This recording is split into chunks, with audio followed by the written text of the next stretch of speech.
اس حوالے سے ہمارے 3-4 میتھڈالوجیز ہیں، طریقہ کار ہیں جو عام طور پر بیان کیے جاتے ہیں۔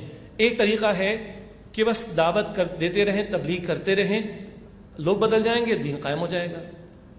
تو اس کا جواب ہے کہ محض دعوت و تبلیغ سے ممکن نہیں۔ اگر ایسا ہو سکتا تو نبی اکرم صلی اللہ علیہ وسلم کو تلوار نہ اٹھانا پڑتی۔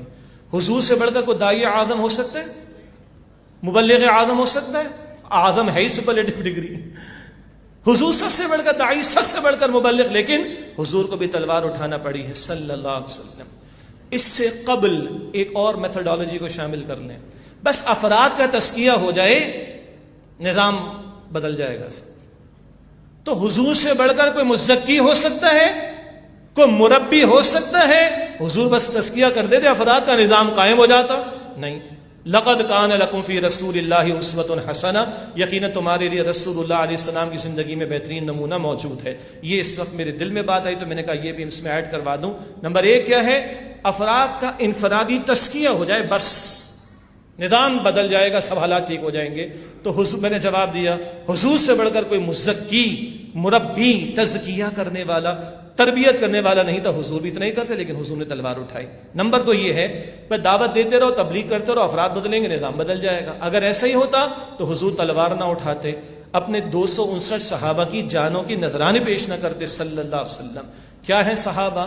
اہل سنت والجماعت کی عقائد کی کتابوں میں لکھا جاتا ہے، پڑھایا جاتا ہے، ایک پلڑے میں ساری امت ہو، صحابہ کوئی نہ ہو، ان میں صحابی کوئی نہ ہو، اور دوسرے پلڑے میں ایک ادنا صحابی ہو، تو ادنا صحابی والا پلڑا بھاری ہوگا۔ حضور کی صحبت جو ملی ہے صلی اللہ علیہ وسلم، یہ ہے قدر ایک صحابی کی، اور 259 جانیں حضور نے دی ہیں، تو ضرورت پڑتی حضور کو اگر خالی دعوت و تبلیغ سے ہو جاتا۔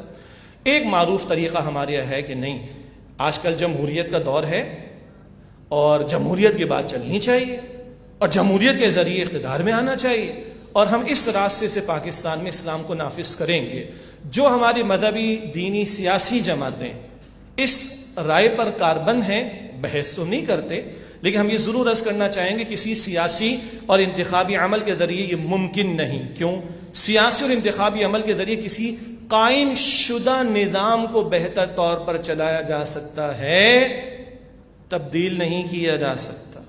سب یہی کہہ رہے ہیں چہرے بدلو اور نظام بدلو، یا تو چہرے بدل لیں بس، تو ان سے چہرے بدلیں گے، یہ میوزیکل چیئر چلتا رہے گا۔ 74 سال میں سے آدھے فوجی حکمران رہے، آدھے سویلین رہے، بس۔ اور جنرل آگے لکھا ہے کہ پھر 74 برس کی تاریخ اس حوالے سے گواہ ہے۔ جنرل مشرف کے دور میں تمام دینی، مذہبی، سیاسی جماعتیں ایک پلیٹ فارم پر اکٹھی ہوئیں، تو بانی تنظیم اسلامی ڈاکٹر صاحب نے کہا چلو بھی ہم بھی اپنی رائے ادھر ڈالتے ہیں کہ چلو سب جمع تو ہو گئے، ورنہ تو ووٹ ہی الگ ہے، یہ دیوبندیوں کی جماعت ہے سیاسی، یہ بریلویوں کی ہے، یہ اہل الحدیث کی ہے، دینی لوگوں کے ووٹ ہی بڑھ گئے، تو چلو MMA بنی، سارے کے سارے ایک جگہ آ گئے، چلو بھی اچھی بات ہے۔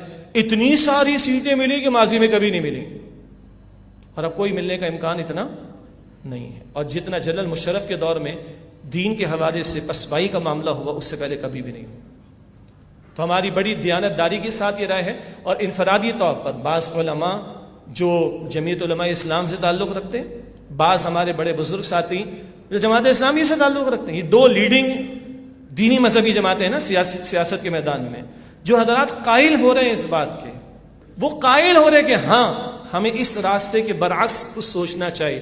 ہم دعا کرتے ہیں اللہ تعالیٰ کو جلد سوچنے کی توفیق عطا فرما دے، اس راہ پر وہ جلدی آگے بڑھ جائیں۔ 74 برس کی تاریخ اس بات کی گواہ ہے کہ اب پاکستان کے خاص اس تناظر میں جہاں جاگیرداروں کا جبر بھی ہو، نہ جانے کیا کچھ، یہاں اس راستے سے دین اسلام نافذ ہوتا ہوا دکھائی نہیں دیتا۔ اب چوتھا ہے میری اس وقت کی ترتیب کے مطابق، اور وہ ہے قتال کا راستہ۔ بات بالکل صحیح ہے، رسول اللہ نے قتال کیا صلی اللہ علیہ وسلم، تو قتال کرنا چاہیے بھائی، اور قتال کے ذریعے اوور تھرو کرنا چاہیے حکمرانوں کو، اور دین غالب ہو جائے گا انشاءاللہ۔ یہ بات اپنی جگہ اصولی طور پر ٹھیک ہے کہ رسول اللہ صلی اللہ علیہ وسلم نے قتال کیا تھا، قتال کا حکم ہے، البتہ سمجھنے کے لیے یاد رکھیے نماز کا بھی حکم ہے نا، اقیموا الصلاۃ، ہر وقت نماز ہے نہیں، 5 وقت ہے، ہر ایک پر ہے نہیں، بالغ پر ہے، 4 سال کے بچے پر بھی ہے، بھائی 7 سال کا ہو توجہ دلائیں گے، 10 سال کا ہو تھوڑی سختی کریں گے، فرض کب ہوگی؟ اقیم الصلاۃ کے ساتھ بات و زکا بھی ہے، تو زکات کا حکم ہر ایک کے لیے، ہر وقت ہے، ہر مہینے ہے؟ نہیں بھائی، سال میں ایک مرتبہ ہے، صاحب نصاب پر ہے۔ اسی طرح قتال کا حکم ہے، نماز کا حکم بھی ہے، زکوٰۃ کا حکم بھی ہے، قتال کا بھی ہے۔ شرائط پوری ہوں گی تو نماز لاگو ہوگی، شرائط پوری ہوں گی تو زکوٰۃ لاگو ہوگی، شرائط پوری ہوں گی تو قتال بھی لاگو ہوگا۔ ہم مسلمان معاشرے میں رہ رہے ہیں، چنانچہ آگے ہم نے لکھا ہے کہ قتال کا راستہ مسلم ملک میں فی زمانہ موضوع نہیں ہے۔ مسلم حکمرانوں کے خلاف مسلح بغاوت کے لیے فقہا کی کڑی شرائط ہیں جو فی الوقت پوری ہوتی ہوئی نظر نہیں آتی۔ تو نہ صرف ذاتی تزکیے سے، نہ صرف دعوت و تبلیغ سے، نہ سیاست کے اس وقت کے انتخابی سیاست کے میدان سے، اور قتال کا راستہ فی زمانہ مسلم ممالک میں فی زمانہ نہیں، سامنے مسلمان ہے، گردن اڑانا آسان کام نہیں ہے، حکمران بھی مسلمان، ان کی افواج بھی مسلمان۔ تو اب کیا کیا جائے؟ آگے ایک لفظ آئے گا تحریک کا۔ چنانچہ افاد دین اسلام کے لیے ایک ایسی انقلابی جماعت ضروری ہے جس کے وابستگان پہلے اپنی ذات اور اپنے دائرۂ اختیار، خصوصاً اپنے گھر میں احکام شریعت کو نافذ کریں، اور پھر ایک بنیان مرصوص مضبوط عمارت کی صورت اختیار کر کے منظم انداز میں تن من دھن قربان کرنے کے لیے تیار ہوں، اور نفاذ شریعت کے لیے بھرپور تحریک برپا کر۔ اس لفظ کو ذہن میں رکھیے گا۔ ڈاکٹر اسرار صاحب رحمۃ اللہ علیہ 1981-82 سے استعمال فرما رہے تھے۔ ان کے انتقال کے دن علماء کے ایک اجلاس میں اسی لفظ کو استعمال کیا گیا، اور ان کے انتقال کے 8 برس کے بعد مفتی تقی عثمانی صاحب نے بڑی دو ٹوک گفتگو فرمائی، اللہ تعالیٰ ان کو جزائے خیر عطا فرمائے۔ وہ کلپ ہم آپ کو دکھائیں گے۔ انہوں نے بھی تحریک کے ہی راستے کو ریکمینڈ کیا ہے، اور ہم تو یہی کہہ رہے ہیں کہ واحد راستہ پرامن منظم احتجاجی تحریک۔